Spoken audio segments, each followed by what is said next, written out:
रात दिन मेहनत करो फिर भी थकान नहीं।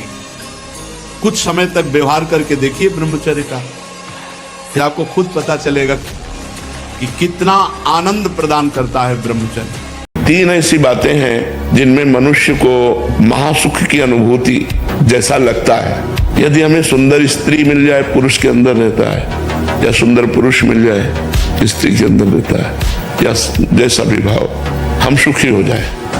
यदि हमें मनोवांछित धन मिल जाए तो हम सुखी हो जाए, हमारा बड़ा नाम हो जाए, प्रतिष्ठा हो जाए तो हम सुखी हो जाए। 3 बातें रखी गई हैं पूरी माया को छान करके, कंचन, कामिनी और कीर्ति। ब्रह्मचर्य का नाश वीर का नाश, जीवन का नाश है। ब्रह्मचर्य अगर सही है, आपने किसी तरह इधर उधर, तो ये प्रश्न ही नहीं रहेगा। जिधर दृष्टि डालोगे उधर जय होती चली जाए। आजकल के बच्चे, नौजवान इसको मनोरंजन समझते हैं और उनको सलाह भी ऐसी मिलती है। तो जो मन भोगों में जा रहा है, सबसे बड़ा दुश्मन मन है। जैसे मानो काम है, अगर काम आपके अंदर अपना अधिकार कर लिया, फिर मतलब पशु में और आप में अंतर नहीं रहेगा। जैसे पशु ये नहीं देखता कि ये हमारे क्या रिलेशन में लगती है, नहीं हमारा क्या संबंध, उन्हें देखता हो। ऐसे ही जब काम आ जाता है, बोले अंधों में अंधा, मतलब बड़ा अंधा कौन है? बोले जिसके अंदर काम ने व्याकुलता पैदा कर, अब वो कुछ भी कर सकता है। मतलब अब उसमें ये कर सकता है, ये कर सकता है, ये नहीं, वो कुछ भी कर सकता है। आप समाचारों में सुनते हैं, लोक में देखते हैं, वो संभल नहीं पाए, काम ने अधिकार कर लिया, सर्वनाश कर दिया। साधक का स्वभाव एक जिद्दी स्वभाव होता है, एक वीर स्वभाव होता है, एक बहादुर स्वभाव होता है। वो लड़ना पसंद करता है, वो कायरता से परास्त होना पसंद नहीं करता। 100 बार घुटने टेक देगा तो भी खड़ा होगा कि नहीं, तुझे मारूंगा, तू हमें कब तक मारेगा, मैं अविनाशी हूं, कब तक तू मारेगा, देखता हूं। नहीं, इस बार फंसा लिया, अब नहीं फंसा पाएगा, फिर चूक हो गई, अच्छा तो फिर कहां से चूक हुई, वो हर बात को देखता है। घुटने नहीं टेक सकता, हार नहीं सकता। मैं भगवान का दास हूं, अविनाशी का बच्चा हूं, तुम गिरा नहीं सकते। कितनी बार गिराओगे, जितनी बार गिराओगे उतनी बार हम बलवान होंगे, उतनी बार हम वो सूत्र देखेंगे, अब मैं फेल कहां से हो रहा हूं, निकल जाएंगे। हमारे आदरणीय प्रेमानंद महाराज भी बोलते हैं, चरित्रवान संत है। अपने बागेश्वर धाम महाराज जी भी बोलते हैं, चरित्र बाजारों में नहीं बिकता, चरित्र तो मर्द लेकर पैदा होता है, चरित्र बनाना पड़ता है। ब्रह्मचारी प्रवचनों से नहीं, ब्रह्मचारी कर्म से बनता है। सच्चा सनातनी हूँ और सच्चा ब्रह्मचारी हूँ, ये मैं चैलेंज के साथ कहता हूँ। तुम्हारे अंदर के शत्रु, बाहर का तो सब कोई ड्रामा कर सकता है, लेकिन अंदर के शत्रु तुम्हें परेशान कर रहे हैं, तुम उन पर कभी नजर की, उनको अपना माने हुए मित्र। मन जैसा कर, मन कह रहा होटल चलो होटल, मन कह रहा फिल्म देख चलो, मन कह रहा है गंदी दृष्टि करो करो। अरे कभी दुश्मन को पहचाना अंदर बैठा तुम्हारे, और उसको जीत गए तो निहाल हो गए, पूरा जगत जीत गए। ब्रह्मचारी कोई भी उपासक, कोई भी बैरागी, त्यागी, महात्मा सोते समय असावधान हो गया तो उसकी रात्रि बहुत गलत जाएगी। खास जब आप सैया पे शयन करते उस समय असावधानी हुई तो विकार छा जाएगा, ध्यान रखना। आपका चिंतन गलत हो जाएगा, आपकी चेष्टा गलत हो जाएगी, जागृत में ना सही तो स्वप्न में। आप सावधान उस समय जरूर रहिए। तुम्हें जो बनना है वो सोचो, जो सोचोगे वही बन जाओगे। जो तुम्हें बनना है वो सोचो, वैसा सोचो, जैसा सोचोगे वैसा तुम बन जाओगे। नाम जप के समय भी विषय विकार हावी होते हैं। कोई बात नहीं, तुम चिंता मत करो, वो कूड़ा करकट है, अंदर से निकल रहा है, अंदर आ नहीं रहा। जब नाम जप करते हैं वो गंदी गंदी बातें मन में आती हैं, तो मन में आती नहीं है, वो मन से जाती हैं, क्योंकि नाम जप चल रहा है, वो मन को निर्मल कर रहा है। और उस समय ऐसी भावना करो कि हमारे मन से गंदगी निकल रही है, आ नहीं रही, क्योंकि भगवान के नाम का पहरा है। नाम पाहरू दिवस निशी, तो पहरेदार बहुत जोर का है, तो अंदर तो आ नहीं सकते। यदि पापाचरण त्याग कर दे तो अध्यात्म और सांसारिक उन्नति साथ साथ चलती जाएगी। गंदा आचरण होता कब है? जब हम मन के अनुसार चलते हैं, अपने कर्तव्य का पालन करते हुए धर्म पूर्वक यदि भगवान का नाम जप करते हुए चला जाए तो आध्यात्मिक और लौकिक दोनों उन्नति उसकी समान भाव से बढ़ती है। इस शास्त्रों को जो ये कहते हैं ना कि ये लिखी पड़ी झूठी, कभी भी भगवत साक्षात्कार नहीं हो सकता। शास्त्र हेलना करने वाला कभी भी भगवत मार्ग का पथिक नहीं हो सकता। ब्रह्मचर्य बहुत आवश्यक है, सबको आवश्यक है। गृहस्थ में उचित ब्रह्मचर्य है, विरक्त में नैष्ठिक ब्रह्मचर्य है, आजीवन ब्रह्मचर्य। जो ब्रह्मचर्य का महत्व नहीं रखते हैं उनका जीवन कूड़ा हो जाता है, उत्साहहीन, और कई तरह के ऐसे महान दोष उत्पन्न हो जाते हैं ब्रह्मचर्य की हानि से। आने वाली युवा पीढ़ी गर्लफ्रेंड बनावे, बॉयफ्रेंड बनावे, जहर जैसे व्यसन करे, गंदे आचरण करे, भगवान पर श्रद्धा करे तो नरक जाओ, दुर्गति भोगो।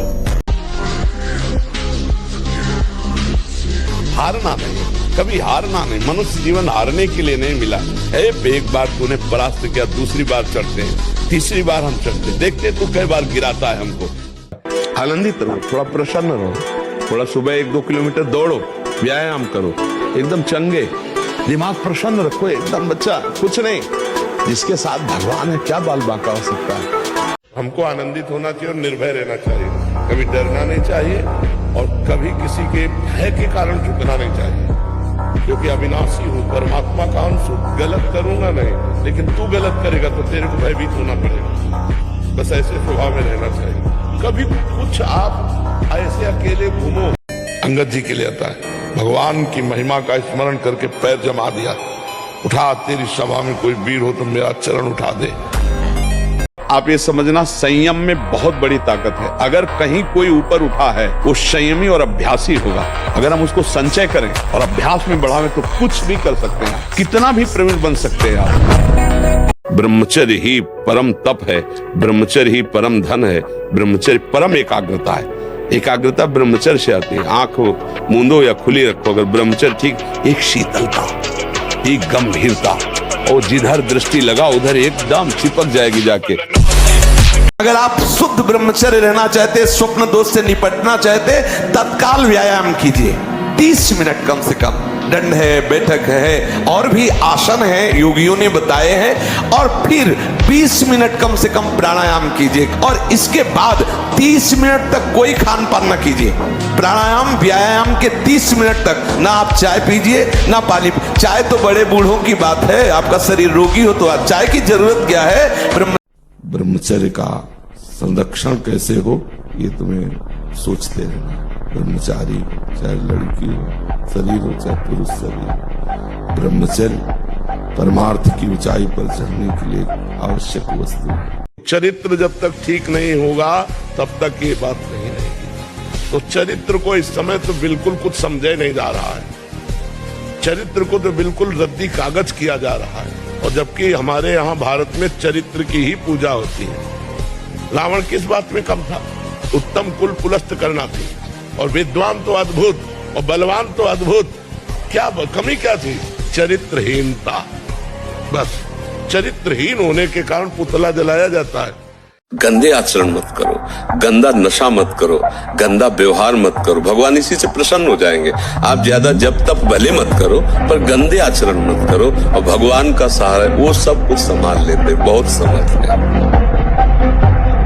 जब हम काम का चिंतन करेंगे, काम का दर्शन करेंगे, काम की बातें श्रवण करेंगे, मनन करेंगे, तो काम जो चिंगारी स्वरूप है उस ज्वाला स्वरूप हो जाएगा। जब अपने स्वरूप में आएगा तो आप ये नहीं देख पाओगे क्या करना चाहिए क्या नहीं करना चाहिए। 2 महीना सच्चाई से ब्रह्मचर्य रह के देख लो। 2 महीना अगर आपके जैसे गिलहरी नहीं टिलटिलाती हुई, ऐसे पूरे शरीर में ऊर्जा शक्ति आपको दौड़ती नजर आएगी। ब्रह्मचारी के पैर ऐसे पड़ते हैं जैसे आग में कोई चलता हो। आग में कैसे चलता है, ऐसे उसके पैर पड़ते हैं। ओज तेज ब्रह्मचर्य।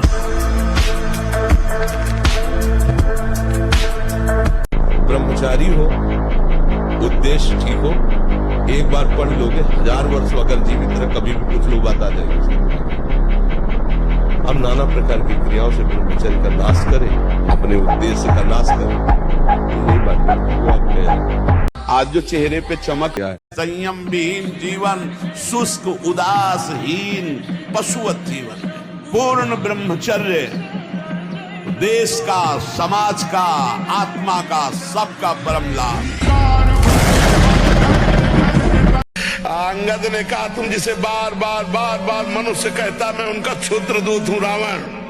देख मैं राम का दूत हूं, तेरी सभा में कोई पैर उठा दे ऐसा वीर नहीं पैदा हुआ। जहां एकांत होंगे, मोबाइल हाथ में, वो आपको दुर्गति करने का बहुत बड़ा साधन बन जाएगा। पहला काम, कमरे में जब जाओ स्विच ऑफ कर दो। बिल्कुल जैसा कहे, माला उठाओ या कोई महापुरुष का चरित्र उस समय पढ़ो, वो आपको थप्पड़ की तरह लगेगा। और चरित्र पढ़ के उसी के चिंतन करते हुए सो जाओ, या माला लेकर के जब करते जब नींद आए तब सो जाओ। कोई ऐसी चेष्टा मत करो जो तुम्हारे उत्साह को, तुम्हारी जीवनी शक्ति को नष्ट करके नरकगामी बना दे। बहुत बढ़िया अवसर मिला है, निकल चलो प्यारे। बार बार आप देख रहे हो कि आपकी दुर्दशा कर रही चेष्टाएं, आप जो कहते हो मैं छोड़ नहीं पा रहा, उसका कारण है आपका निश्चय। आप निश्चय ठीक नहीं। तुमसे जो गलती हो उसको होने दो, बस रोक लो, हस्त क्रिया मत करना। हस्त क्रिया मतलब समझ गए ना, हस्त मैथुन मत करना और नाम जप करो। और जो हो रहा है तुम बिल्कुल ऐसे समझो कि बाबा ने पूरा ठेका ले लिया, अब हमको कोई चिंता नहीं। आज से तुम देखना आपका परिवर्तन। पर कोई काम करो, 2-4 घंटे का काम करो, कोई भी काम करो। जितना अधिक पुष्ट ब्रह्मचर्य होगा, विष चला जाए तो वो भी उसको मार नहीं सकता, इतनी क्षमता ब्रह्मचर्य में। विष को बचा डालो, भोजन की क्या बात। आज जो बच्चे कहते हैं ज्यादा पढ़ो तो सर दर्द करने लगता है, आंखें कमजोर है, ब्रह्मचर्यहीनता, खुली बात कह रहे, ब्रह्मचर्यहीनता। जब तक हमारा कोई अन्य बल है, रुपए का बल, पद का बल, व्यवहार का बल, बुद्धि का बल, तब तक हमारा पूर्ण समर्पण नहीं हो पाता। और जब ऐसी परिस्थिति आती है कि अब तो कोई सहारा नहीं है, अब गए, ना मन संभाल पा रहे, ना इंद्रियां संभाल पा रहे, तो अंदर ही अंदर ये अहंकार गलित होता रहता है और ये होता है प्रभु मैं हार गया, अब आप संभाल लो, अब आप संभाल लो। तो वही जो अंदर आर्त भाव आता है, वहीं से शरणागति पुष्ट होती है। किसी से लड़ना तो पहले थोड़ा दूध पियो, घी खाओ, दंड बैठक मारो, संयम से रहो, थोड़ा पावर बनाओ, पहले नाम बल एकत्रित करो, थोड़ा नाम जप करो, फिर देखो ऐसा चाटा मन को मारेगा नाम की अपने आप लाइन पे चलने लगेगा। कोई संशय नहीं, कोई किसी भी तरह का विघ्न। प्राण चाहे चले जाए, कदम पीछे नहीं हटाएंगे, प्राण चाहे निकल जाए, हम गलत मार्ग में कदम नहीं रखेंगे। आप देखो संकल्प करके कौन आपके संकल्प को तोड़ पाता है। आप अविनाशी भगवान के अंश हो, शरणागत हो भगवान के। बस त्रुटियों से बचो, जो त्रुटियां हमको कमजोरी प्रदान किए हुए हैं, उन त्रुटियों को पहचानो कि हमें अमुक संग से गिरने की संभावना है, अमुक संग से गिरने की संभावना है। हताश, उदास, ये सब इधर से नहीं, पूर्ण प्रसन्नता धारण करो, कोई तुम्हें परास्त नहीं कर सकता। ये मन की चालों पे मत फंसो। बोले बहुत जलाता, उस समय देखो ना किसको जला रहा है, कौन जल रहा है, उस समय देखो तो साधना किस बात की कर रहे हो। जिसकी शुरुआत अमृत जैसी लगे उसका परिणाम विष होगा।